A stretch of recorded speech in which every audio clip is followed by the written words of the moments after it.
Yes, Kenya. Tamu sana, yes. Things are falling apart for William Ruto and his team. The center can no longer hold. Gen Z has issued an urgent evening message concerning tomorrow. Rage and courage. No stones, just phones. Tuesday, 9th July, Occupy Thika Road. Total shutdown, Kenya. Rage and courage. No stones, just phones. Tuesday, 9th July. Occupy Kitengela. So it's very likely that we might see some protests tomorrow in various parts of the country. And I support all that because that's the pressure Gen Z should continue piling on Ruto for Ruto to either quit or to listen to them. Ruto will not quit if Kenyans are not on the streets. They must constantly and persistently pile pressure on Ruto. Yesterday, after Gen Zs left Uhuru Park, they held some processions and protests in Nairobi CBD. The protests were very peaceful. No tear gas was hurled at anybody. Nobody was injured. And we expect that come tomorrow, we are also going to see peaceful protests and processions in various parts of the country where Gen Zs will decide to congregate. That aside, I'm being sent some photos here which are also going to form the basis of our analysis. Those are intern doctors spending their first night at the Ministry of Health, Afia House, and you are seeing they're sleeping at the gates. Those are our intern doctors. And from that poster there, I'm seeing Naumisha must go. So these intern doctors, they are demanding for their appointment letters or Naumisha should go. So it's getting very interesting. And as that happens, earlier today, former Roots Party Deputy Presidential Candidate Justin Wamai declined state job appointed by President Ruto. Thank you. Everything is falling apart for Ruto. Appointments he's giving out are being rejected. Doctors are now opening a new war front in this struggle. They have now decided to occupy the Ministry of Health, and they are occupying it literally. They are spending the night there. And I'm very sure this is only but going to get bigger as time goes by. And also tomorrow, Gen Zs will be holding some protests across the country. As that happens, we are also seeing individuals, the likes of Eric Omondi, also opening their own war fronts with the Ruto. And before that, we'll see more Kenyans joining in the streets to demand for Ruto to go. I want us to dig deep into all this for Kenyans to understand what's happening here.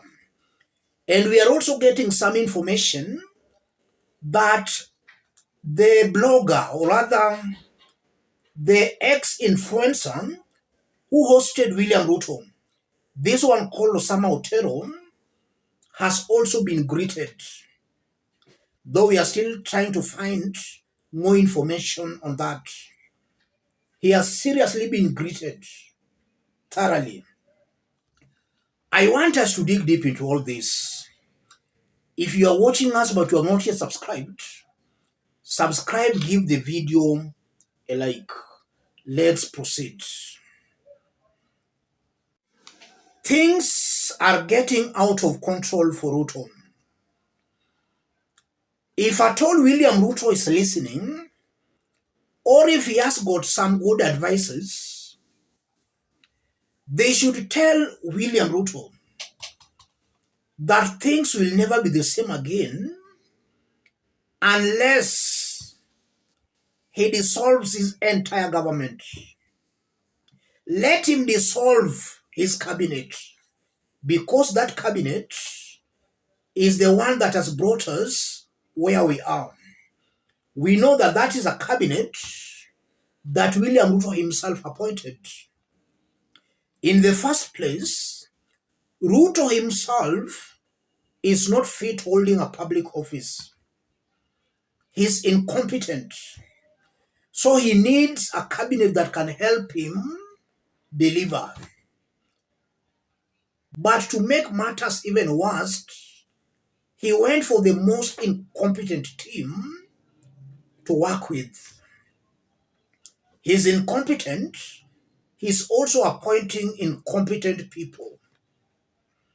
So it's a double blunder, a double mistake. Gen Zs gave 14 demands. And those demands, in our earlier videos, we've been explaining those demands. One of the demands is for William Ruto to dissolve his cabinet, not to reshuffle. William Ruto should do exactly that. Dissolve the cabinet. Don't reshuffle. If you look at all these things again, I've always maintained that as time goes by, the situation is only but worsening. We are now seeing interns spending their night on the streets at the Ministry of Health's gate. And more groups will start joining. So William Ruto will be dealing with the Gen Zs, and he'll also be dealing with these various groups. And even before he knows, his government will have collapsed. So he has to act with speed. Now Micha is not fit holding the health docket. In fact, I don't think now Micha is even qualified holding a public office. Going on how she has been talking and behaving, I don't think she's fit holding a public office. So now Micha has to go. Ruto has to dissolve his cabinet. And also, if you look at this leader supporting William Ruto, the ground is becoming very hostile for them. And that's also complicating matters for Ruto, because these leaders will soon dump him. And now with the persistent pressure by the Gen Zs and by these various groups, and with these elected leaders, MPs, senators, dumping Ruto or going silent, you can just see the situation William Ruto is soon going to face. Yes, he is standing between a rock and a very hard place. All these things are William Ruto's own creation. Upon being declared the president, he ought to have appointed individuals who are competent. There were so many Kenyans who were qualified holding those positions, but he went for the least qualified, what we call a kakistocracy, a government by the least qualified in any society. So Ruto went for those ones. So the blunder is all his. But still, he can rectify that by dissolving the government. But as he dissolves the government, he should know Kenyans have lost faith and trust in him. The ultimate desire is for him to resign and go. Yes. So let's hope tomorrow's protests, if there'll be any, let them be peaceful, as we did see yesterday at Uhuru Park and in Nairobi. The KK goons who might attempt to infiltrate those protests, Kenyans should deal with them thoroughly. Let me stop it there.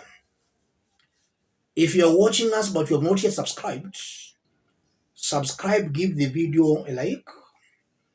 Any person watching us outside Kenya, drop a comment, let us know from which part of the globe you are watching us from. If possible, subscribe, give the video a like. Let's meet in our next analysis. Thank you. God bless you.